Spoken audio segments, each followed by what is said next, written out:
So here we are, talking about James. Kind of pick up in our series where we're talking about Christian growth and looking at some of the wise words of James, the brother of Jesus. So this morning we're going to be looking at, our study is going to come from James 3, verses 11 through 18. We're going to hone in on this little section of Scripture here.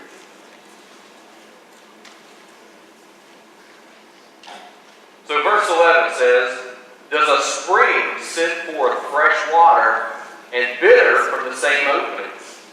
Can a fig tree, my brethren, bear olives, or a grapevine bear figs? Thus, no spring yields both salt water and fresh. Who is wise and understanding among you? Let him show by good conduct that his works are done in the meekness of wisdom. But if you have bitter envy and self-seeking in your hearts, do not boast and lie against the truth. This wisdom does not descend from above, but is earthly, sensual, demonic. For where envy and self-seeking exist, confusion and every evil thing are there. But the wisdom that is from above is first pure, then peaceable, then gentle, willing to yield, full of mercy and good fruits, without partiality and without hypocrisy. Now the fruit of righteousness is sown in peace by those who make peace." So, as we've been studying James, we've touched on multiple issues that were facing early Christians that James was writing to them about. In chapter 1, he wanted us to consider the equal worth of those who were poor versus those who were rich. He even returned with a firm exhortation about how some Christians of that day were even starting to favor the rich. He touched on faith and works in chapter 1, but then he came back and elaborated on it more substantially in chapter 2. Last week, Glenn presented a section from James where James basically said that when we fail to bridle or control our tongue while we profess God, we're doing what? We're deceiving ourselves. That God's not in us when we take that approach. But then in chapter 3, he expanded to talk about the potential for evil to permeate our speech. So I say that to get to this point. James seems to take this approach a lot. James brings up the topic, touches on it, and then he comes back a little later in the text and elaborates on it a little more. And today's topic is really no different.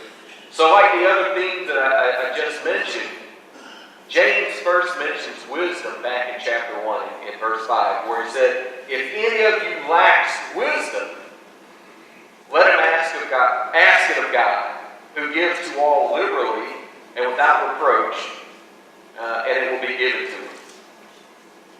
However, in today's text from chapter 3, what we're seeing is James now comes back to that point about wisdom for that a little bit deeper look. Now, albeit it's brief when you compare how Proverbs gets into wisdom, but he definitely touches on it and makes some real-world application for the readers of his letter. So some points that we can get from James when it comes to wisdom and speech and all these things that we're kind of tying together here. James is saying that how we use our words is so closely related to wisdom that what it did was it allowed him to kind of slide effortlessly from talking about the use of the tongue and the things that Glenn was talking about last week to the behavior and the attributes of wise men and women. People that are living forth a Christ-like example. He devoted a considerable portion of his letter, about chapter 3, verse 1 through about chapter 4, verse 12, to the things that cause discord among Christians. Okay? Now, let me ask you that. Is that something that we need to really study about, talk about in modern day? obviously there were some issues going on in the churches that James was writing to, with people having envy and discord and problems. But what about today?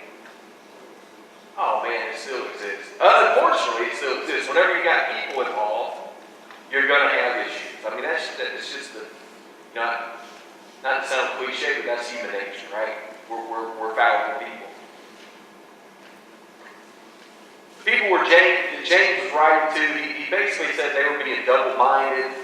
And what was happening when we're talking about speech here and applying wisdom is he said, hey, you got blessings and curses emanating from the same mouth. What are you doing? So, initially he talked about the cure for this was to bridle your tongue, control yourself, watch what you say. Okay? Think, kind of look before you leave. Essentially, they had acted according to the poor imitation of wisdom that we see in the world. Okay? The world holds a lot of things as being wise and the way we should approach things, when we know, when we look at it from the Christian lens, then that's not what God would want us to do. The world and its wisdom is really that demonic wisdom that James mentions. He said worldly wisdom is a lot of bad stuff. It's demonic, it's full of envy, it's full of greed. James assured his readers here that godliness and peace are the wisdom associated with the wisdom of God. Okay, and that's what he's really trying to drive home to his audience. And think about this. It's a theme that really we see throughout the Bible. 1,000 years before James ever wrote this, Solomon talked about it in Proverbs. Proverbs 15:24 says that Solomon said that a wholesome tongue is a tree of life, but perverseness in it breaks the spirit. So here, even back when Solomon was talking about what a powerful force the tongue is. And now James kind of pulls that together to say, yes, we need to guard ourselves for our tongue and how we can hurt each other with it. And we need to apply a godly wisdom to its use into our life. So James in this chapter looks at it from a number of different angles here. He looks at it from a natural perspective where he kind of draws some correlations with nature. Anybody got questions, comments? No, sir, I don't want to just start talking and rambling and not give an opportunity to comment. All right, we're still waking up, so that's okay. Got a 5-hour energy up here if you might need it. Wait a minute, I need it. Saving that for me. So lessons from nature. In the text this morning, verses 11 and 12. He said, does a spring send forth fresh water and bitter from the same opening? Can a fig tree, my brethren, bear olives, or a grapevine bear figs? Thus no spring yields both salt water and fresh. So, wisdom had parted those who were content to follow the words of bitterness and strife with words of praise and thoughtfulness. It's kind of ridiculous because those things really just are incongruent with one another. We can't come to a brother or sister and praise them and build them up one minute, but then the very next minute I'm breaking you down and cutting you down with my words. That's just not the type of godly wisdom that this guy is. And James uses this natural example, like I said. He said that these people are like a spring that sends forth fresh, sweet water, and at the same time produces that brackish, salty brine. So, think about it. What is the one thing that humans can't live without? Well, a few things you can't live without. First and foremost, water. You're only going to live a few days without water. We need water, and that's why water is often used and springs are often used as an analogy for life. Okay?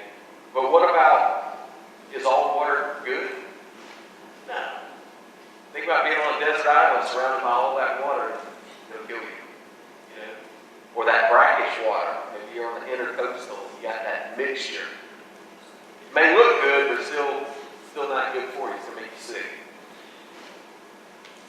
It's contradictory here because what James is saying is it's contradictory because a spring really produces either good or bad water. Okay, that's the okayish mixture of brackish.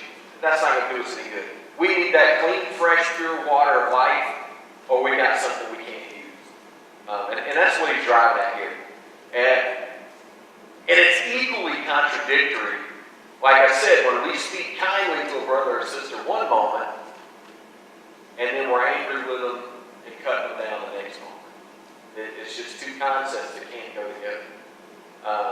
James says that God's wisdom is incompatible with this type of double-minded person. Now, if we're acting that way, then that wisdom of God's not directing our path. Think about this. People who lived on the land that surrounded the eastern end of the Mediterranean Sea certainly would have known the value of a good spring. And that's one thing about the Bible. When you read different texts, it's always good to do what? Put yourself in the context of that reader, that person that was written to, that audience. Because a lot of times the analogies used and the phrases used and the verbiage used, it's kind of abstract to us sometimes, but for the people that were there, that it was written to, it was very real. This is something that they would have been like, oh, James, I get it. I get what you're saying. Or Paul, I get what you're saying. Jesus, I get what you're saying. But the people who lived on the land that surrounded the eastern end of the Mediterranean, they certainly knew the value of a good spring.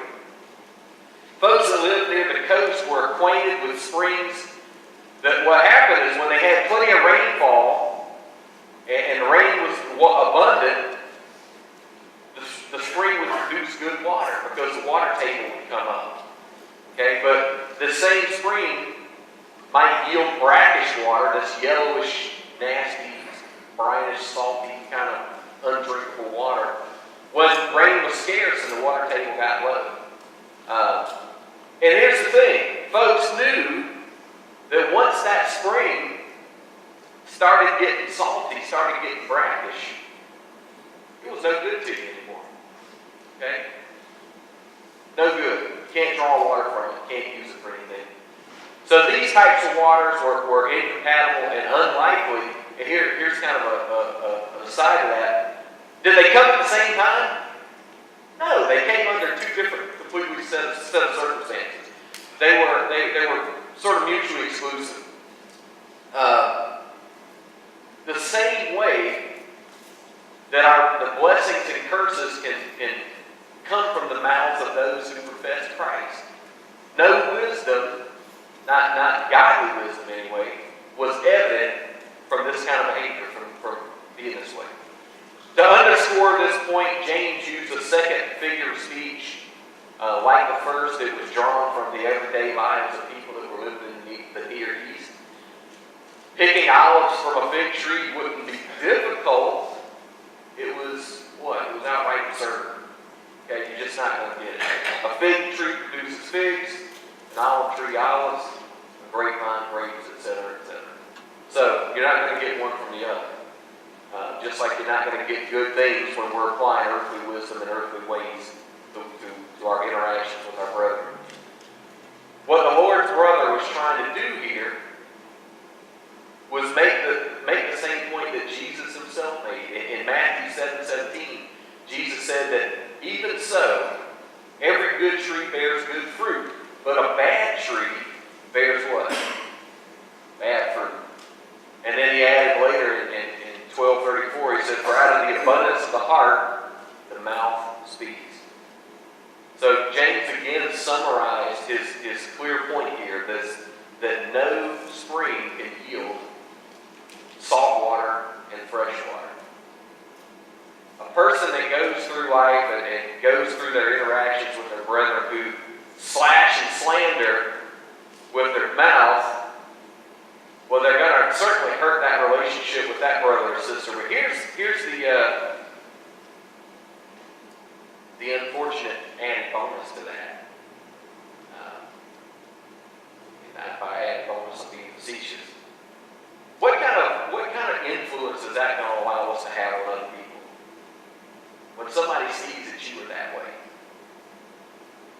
When somebody sees, say somebody outside of the church, James is writing to people in the church, what does that do for us when people outside of the church see us do that?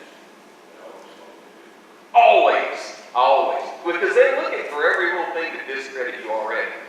So when they see that we're being double-minded, that we're building up and praising one minute, and we're tearing down the next minute, they're going to say, I got you.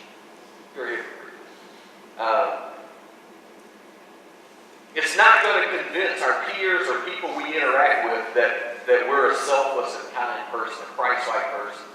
Ultimately, I would say that if you go through life that way, you're probably going to turn folks away from Christ. People are going to see how you interact and behave, and that you're hypocritical, and they're probably going to say, no, I really just don't want anything to do with that. Who's this guy?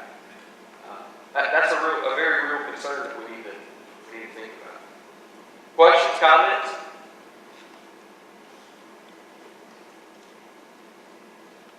My comment is this, that, oftentimes when I read the Bible, especially when I'm reading James, man, I come away from James feeling like I got hit with a stick. Like, this guy knows me? But it's in the world we live in, it's sometimes hard not to be that way. We have to shield ourselves, I guess, sometimes with a little bit of hardness when we're out in the world, and sometimes we take it too far, and we do carry ourselves as though the people in James's day were, where we're not always allowing ourselves to be guided by godly wisdom.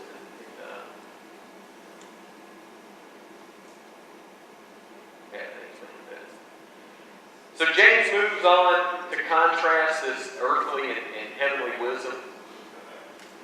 Verses 13 through 16, James says, "Who is wise and understanding among you? Let him show by good conduct that his works are done in the meekness of wisdom. But if any of you have bitter envy and self-seeking in your hearts, not boast and lie against the truth. This wisdom does not descend from above, but is earthly, sensual, and demonic." So James had talked about already that the tongue can boast of great things. Now he goes on to contrast this with the notion that wisdom flows from works of meekness and gentleness. And that wisdom is inseparable, should be inseparable from our way of life. James is saying that if you're subscribing to godly wisdom, you're going to produce good things. It's just the way it is.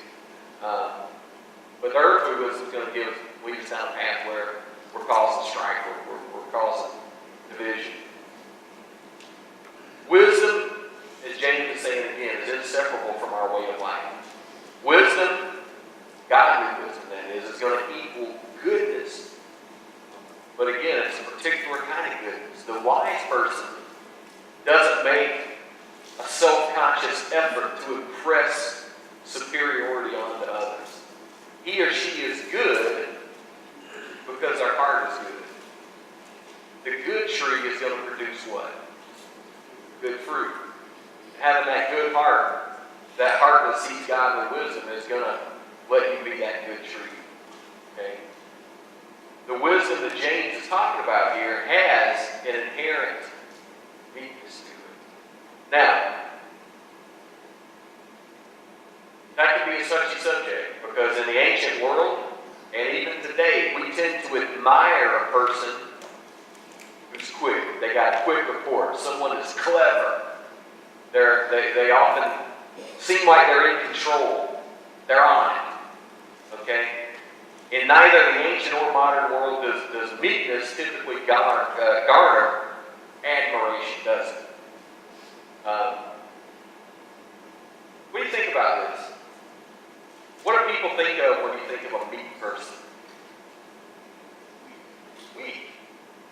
That's the world. That's what the world thinks. Meekness is weakness.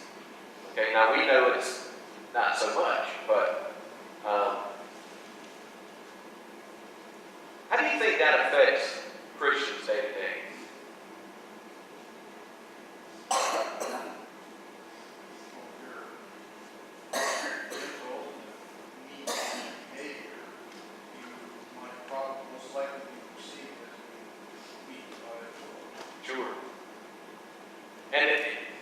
it's such a double-edged sword, Dave, because we know that that's what we're supposed to do, and that's how we're supposed to be.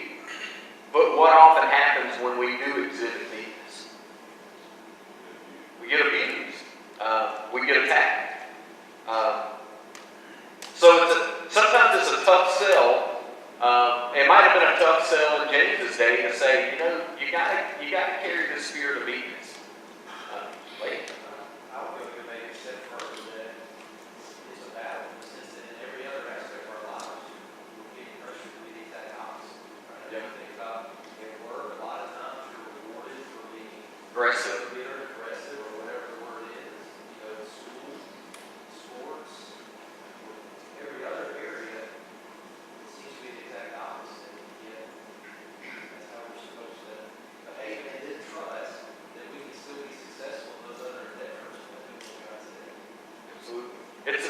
It's tough sometimes. And I do agree, we open ourselves up to a lot of abuse from the world because of it. Go ahead.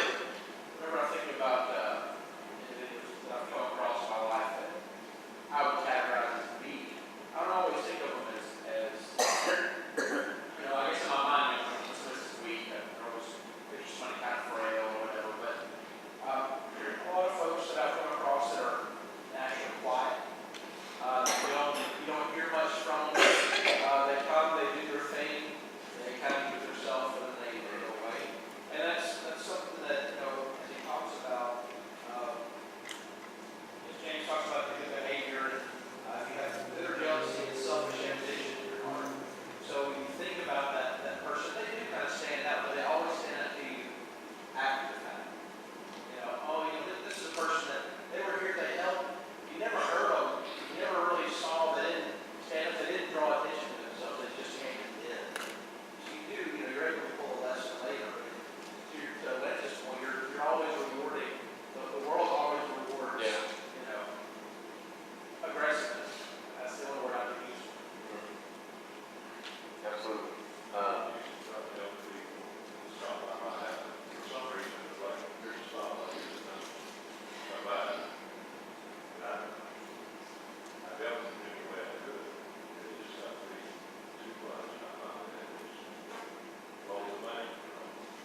It's unfortunate, but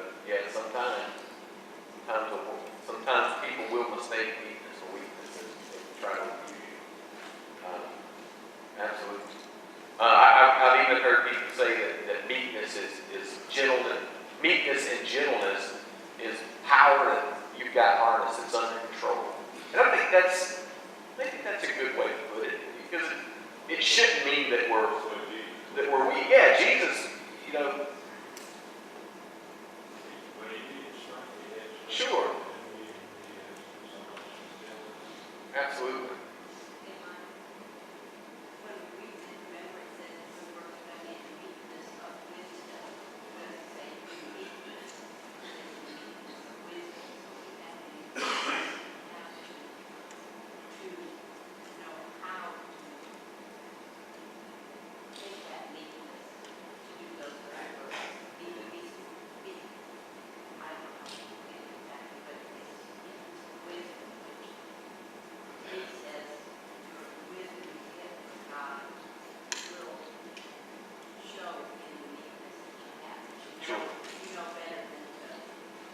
It's going to guide you in the right way, that kind of wisdom, rather than our earthly wisdom that sometimes guides us to be hasty and aggressive and go about things the wrong way. Absolutely.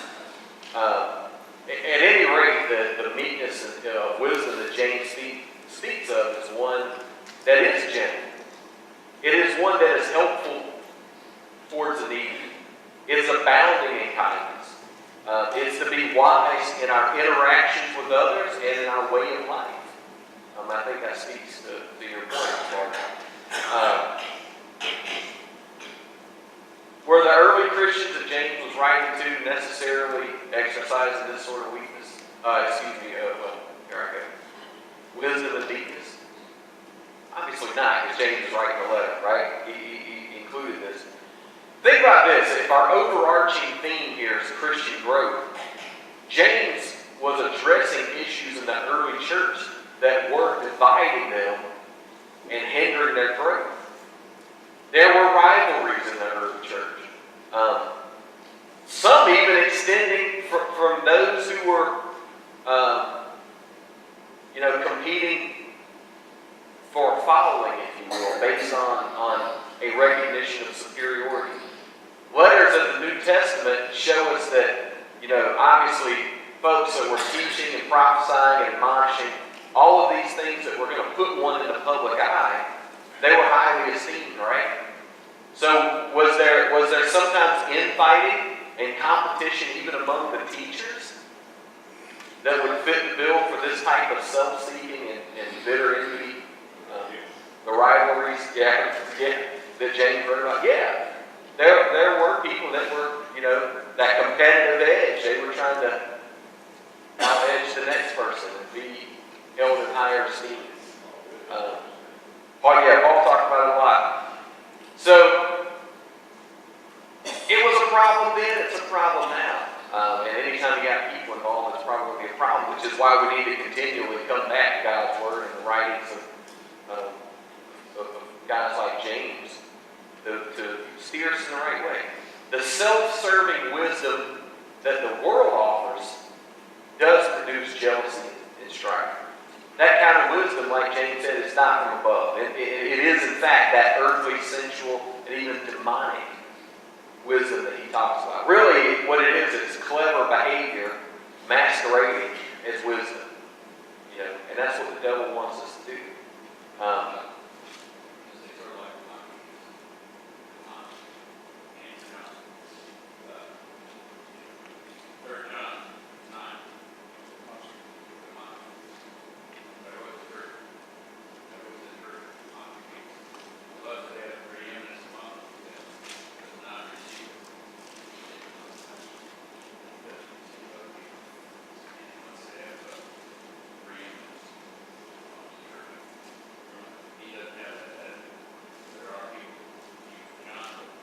Sure. And as James talks about this earthly wisdom, this often appeals to our basest cravings, our very core of human nature, if you will. But what happens is when we subscribe to this, it's going to end in an intolerable compromise for the Christian way of life. It's going to steer us in the wrong direction. So when we take that approach and what the world says is the right thing to do and the wise thing to do and the way to handle things, it's going to steer us away from Christian living ultimately.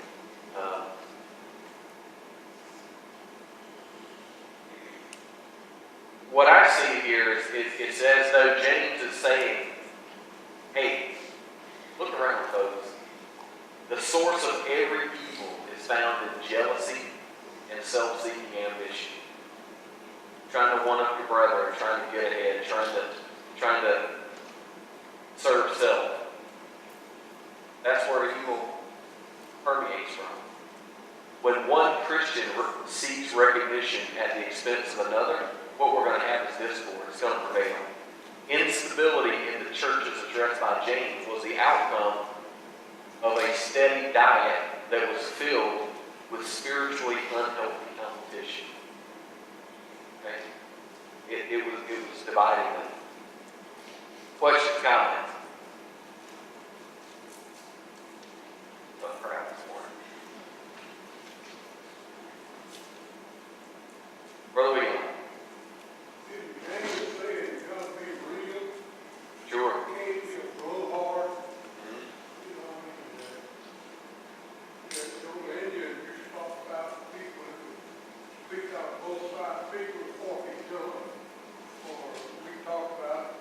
Talking on both sides.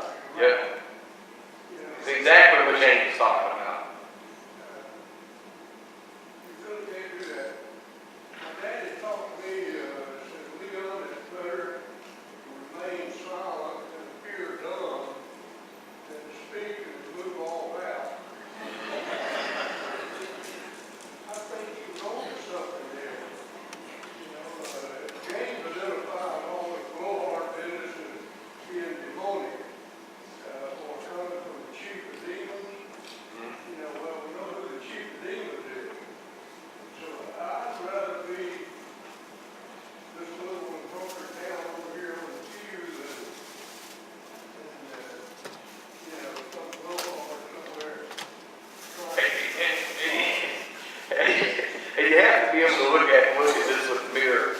I look at my life, and every time I've ever exhibited the things that James talked about when I was speaking out of both sides of my mouth, or being a blowhard, nothing good ever came from it. It usually got me into a deeper situation that was even harder to get myself out of. So yeah, it's very practical. James goes on to talk about the contrast that with heavenly wisdom. In 17 and 18, he says, "But the wisdom that is from above is first pure, then peaceable, gentle, willing to yield, full of mercy and good fruits, without partiality and without hypocrisy. Now the fruit of righteousness is sown in peace by those who make peace." So God gives wisdom. We've established that. And James had made that point back in chapter 1 when I said he first mentioned wisdom. But here in chapter 3, he's urging his readers to contrast the wisdom that they're using, or they've been accustomed to applying, which is that earthly wisdom, with the wisdom that's from above, that's from God. And he's asking them to look at this in the context of the fruits in which they produce. Okay? He implied this. Have your thoughts, your words, your actions, have they been resulting in strife? Or have they been resulting in peace? That's basically what he's asking them. Is what you're doing causing strife, or is it causing peace? If it's strife, then one needs to re-examine the nature of the wisdom that they're allowing themselves to be guided by. When one learns from God, and their wisdom is from above, it flows forth in the kinds of words that James lists in the text. And I just read them, but to drive home the point, I like the things that he uses to describe that godly wisdom. He used 7 adjectives and phrases here in that last little bit of scripture we read. But he said that godly wisdom is what? Pure, peaceable, gentle, willing to yield, full of mercy and good fruits. It's without partiality, and it's not without hypocrisy. Those are all really good attributes, right? So just from a practical standpoint, if I'm looking at, all right, what the world's got to offer me, the world says I need to be this kind of guy, I need to approach people this way, but then I see that, you know what, God's wisdom has these things. What should I naturally gravitate towards? God. Absolutely. The wisdom James commends follows closely on the heels of knowing God and conducting yourself in a way that pleases Him. That's kind of the litmus test for it here, is what is my action pleasing to God or contrary to what God would want me to do? It's really kind of a simple test. An enjoyable, peaceful, and satisfying life follows what I just said. Seeking out the things that please God. James' equation of wisdom with goodness is very relatable, and really it's very motivating for us. James reserved one manifestation of wisdom with a special emphasis here. He said one can gauge the degree to which the wisdom from above reigns in a person's life by observing the peace that it produces, the peace that is within themselves and that's in others around them. Peace is the outcome of divine wisdom. Can we all agree with that? People that don't have God's wisdom don't have the kind of peace that we can have, because they're caught up in all the worldly stuff, the stuff that's not going to last. We have an understanding and can have an understanding and peace that kind of transcends all the craziness that's going on in the world around us. That's going to guide the way that we interact with one another. And that's what we should seek at. So, as we study the New Testament, most of us are probably familiar with what Paul called the works of the flesh, and how he contrasts that with fruits of the Spirit. We read about that in Galatians 5. And then Peter encouraged his readers to live godly lives and listed out in 2 Peter what we might call the Christian virtues. Very similar to that, what James is doing here is he's guiding Christians to understanding the nuances of wisdom. Not only the nuances of it, but then there are different types of wisdom. And then he tied that all together. He tied wisdom and goodness together. That if you're seeking out godly wisdom, you're going to produce good fruit. You're going to produce goodness in your life. And I'd go as far as to say you're probably going to produce fruit, goodness in the lives of those you interact with. We're talking about a life that yields peace, satisfaction, that gives and receives affection and love. A life that has a sense of purpose, that has a resolve. It's a wise life that seeks to know and obey God. That's what James is telling us here. Wisdom includes a healthy dose of self-control. Jesus said that unless a grain of wheat falls to the ground and dies, it remains alone. But if it dies, it produces much grain. The reward of goodness is not only in the world to come. So a lot of times I think we miss that part. We think about the good things about Christianity, and we look at it as, well, the world's just a terrible place, and I got to suffer through it and drudge on. And one day, we're going to get all these good things. I think we miss the point sometimes, and the point I think James is trying to make here is that we can also have good things now, right? That we can have happiness in this world as well, if we're going about things the right way. Christ guides his people both in the goodness of this world while we're here and in the world that's to come that follows this life. So there's a lot of good, but it's incumbent upon us to seek God's wisdom and apply that and live that and make our own life, and in turn that will enrich our lives and the lives of those we interact with. Heard the bell. I think I'm just a couple minutes shy. Anybody got any questions or comments? All about your attitude. I would agree with that. I think James is a fabulous book in the Bible. It's very pragmatic. It's very applicable to day-to-day life. I mean, all of it is, but some of it really just solidifies that point that, hey, I can use this now. This can make me a better person today. I think that's sometimes where we kind of miss the mark. I have to say miss the mark, but we struggle with is applying it to today. Any other questions, comments? In verse 17, some of this I find difficult, for myself, is that, when you're looking for this wisdom, one of the things this wisdom is full of mercy. So everything seems to be. That's not human nature. It's not, it's punitive usually, Yeah. You do this, then this is what happens to you. If you don't do this, then this is what happens to you.